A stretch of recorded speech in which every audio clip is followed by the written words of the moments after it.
Berikutnya, saudara, anggota Polrestabes Semarang menggerebek tempat judi kasino beromset miliaran rupiah.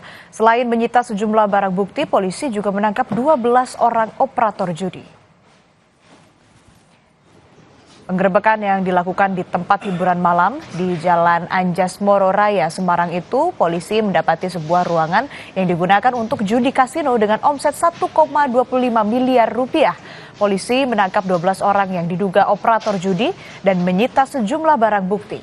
Saat ini polisi masih melakukan penyelidikan serta pengembangan lebih lanjut terkait penemuan judi kasino tersebut.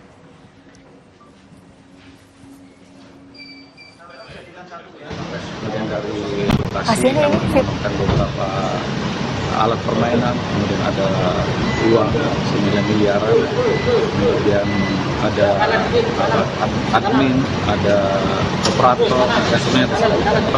Kalau melihat dari uang yang ada, kemudian perlengkapan yang disiapkan, sarana yang disiapkan oleh pengelola ini termasuk besar. Ke informasi lain, saudara, 3 orang terduga pelaku pencurian sepeda motor dihadang pemilik kendaraan saat melintas di kawasan Papanggo, Tanjung Priok, Jakarta Utara. Terduga pencuri yang berusaha kabur berhasil ditangkap dan diamuk oleh warga.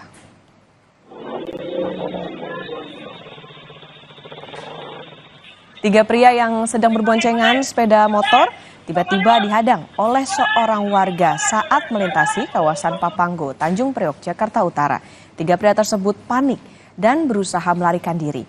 Namun, pemilik kendaraan menghadang dan berteriak sehingga warga berhasil menangkap ketiga pelaku.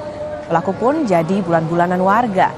Ketiga terduga pelaku kemudian dibawa ke Mapolsek Tanjung Priok, Jakarta Utara untuk dimintai keterangan lebih lanjut. Sebenarnya bukan tindakan kejadiannya di RT 10, tindakannya di PT Dunek, di perusahaan mereka tempat bekerja. Yang satu sama lain sendiri mereka nggak kenal. Jadi kejadiannya sehari sebelumnya, motor itu diambil sama pelaku, besok malam baru ketangkep sama korbannya sendiri.